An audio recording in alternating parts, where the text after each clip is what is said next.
शिवाजी महाराज की जय। या महाराष्ट्राचे आराध्य दैवत राजे श्री शिवछत्रपती यांना आपण एकदा त्रिवार वंदन करूया, नतमस्तक होऊया राजांना इथून।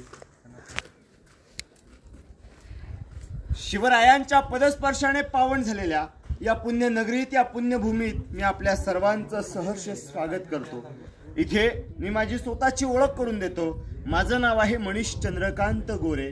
गेले 10 वर्ष झाले या शिवतीर्थ रायगड भूमीत आपल्यासारखे येणाऱ्या शिवभक्तांना शिवरायांचं शिवचरित्र, आऊसाहेबांची शिकवण, या रायगडाबद्दलची सर्व सविस्तर माहिती सांगितली जाते।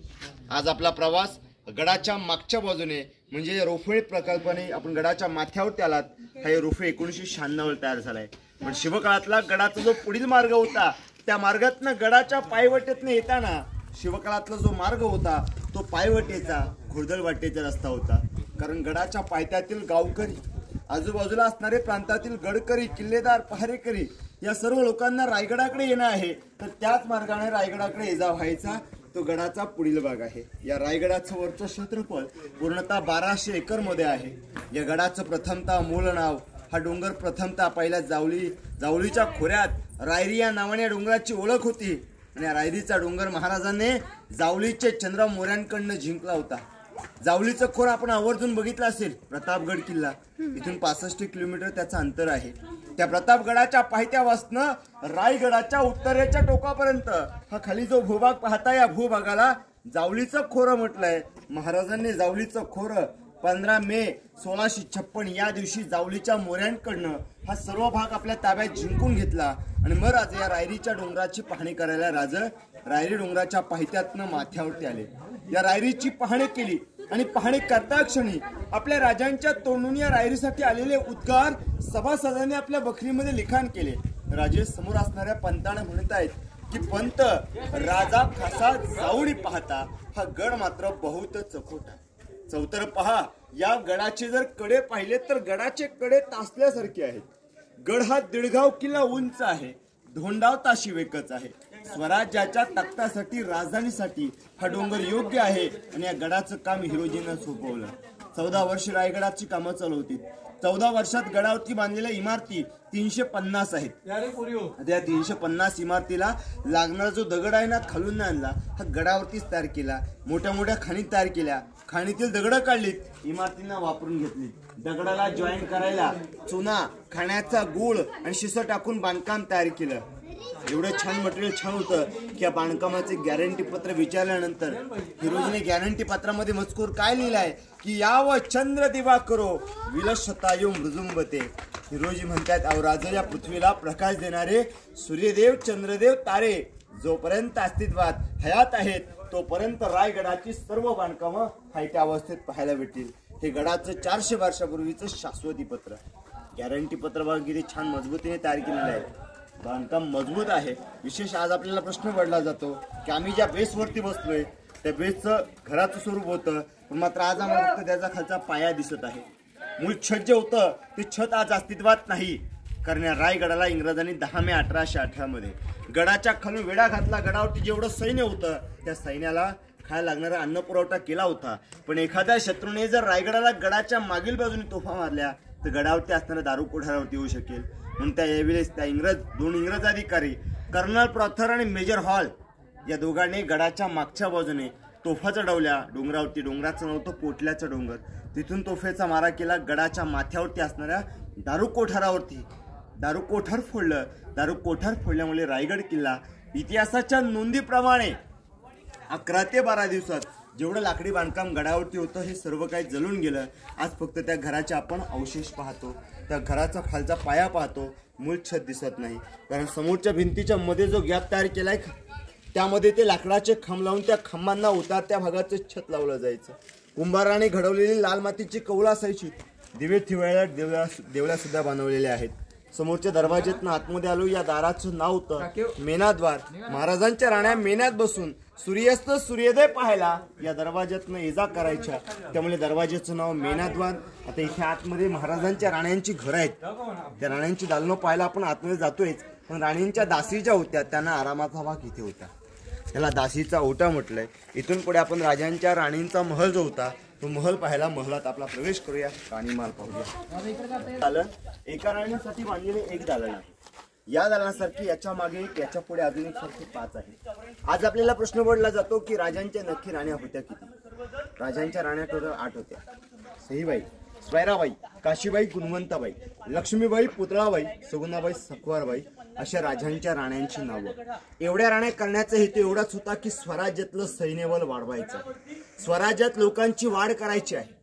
मोठमोठे नामवंत सरदार, विचारे, गायकवाड, जाधव, लिंबालकर, मोहिते, शिर्के अशा नामवंत सरदारांच्या मुलीस लग्न केलं आणि त्यातून या स्वराज्याचा विस्तार वाढवला.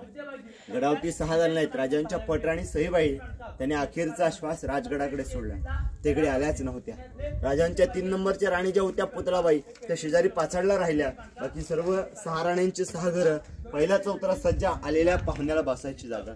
मागे राणीने आरामाचा भाग, विश्रांतीचा भाग हा मागच्या बाजूला. कोपऱ्यात दरवाजा, खिडकी आहे, तेवरी हवा याला खिडकी. या दरवाजाच्या आतमध्ये 400 वर्षापूर्वीचं जुन्या पद्धतीचं टॉयलेट आहे. सध्या तरी तुटलेल्या अवस्थेमध्ये आहे. जे ओरिजिनल छान दिसतं ते आपल्या मंत्रिमंडळामध्ये पाहायला भेटणार आहे. आपण ते टॉयलेट बघायला मंत्रिमंडळाच्या इथे जाऊया. बघा, राणीच्या 2 चौथऱ्यामध्ये पहिला सज्जा म्हणजे पाहुण्याला बसायची जागा, खराचा भाग, मागे आरामाचा भाग असेल, विश्रांतीची जागा. आता पुढे आपण मंत्र्यांची घरं, धान्यांची पेव पाहायला पुढे जाऊया.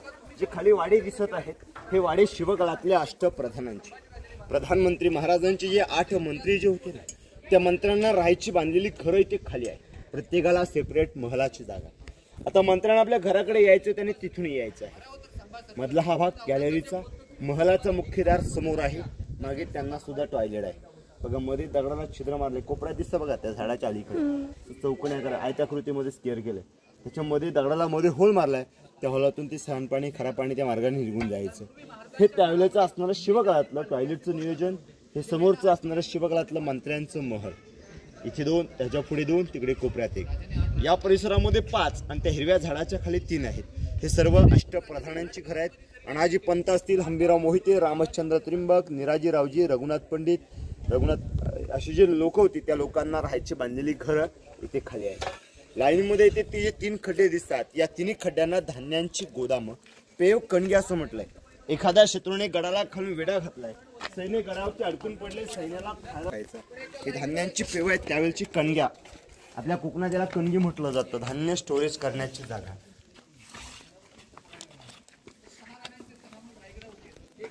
बघा, दगडाचे दरवाजे होते, म्हणजे लॉकिंग. दरवाजा उघडताना सुद्धा एक माणूस उघडणार नाही.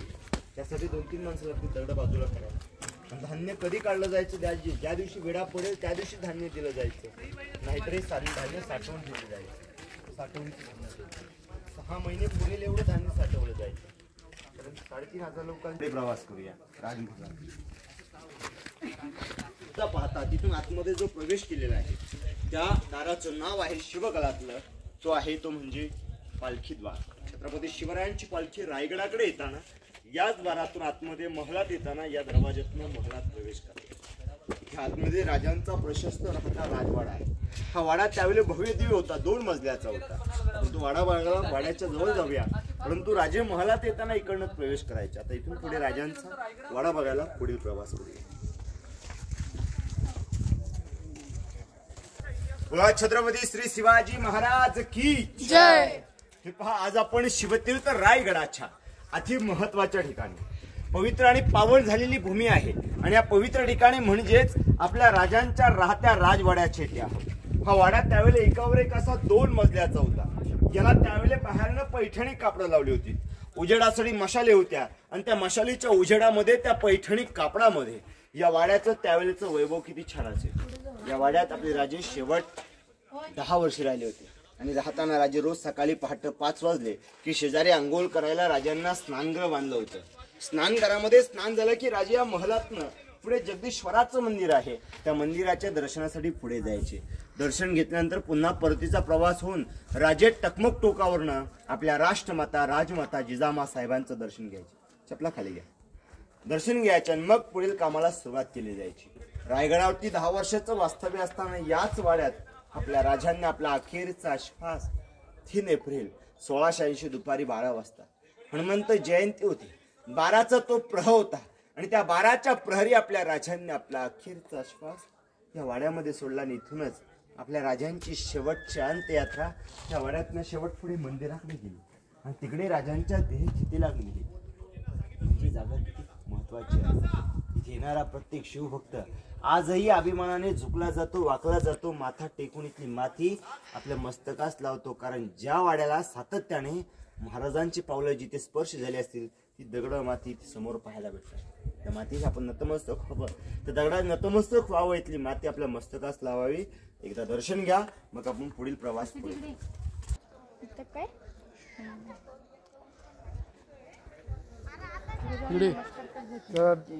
इकडे इकडे इकडे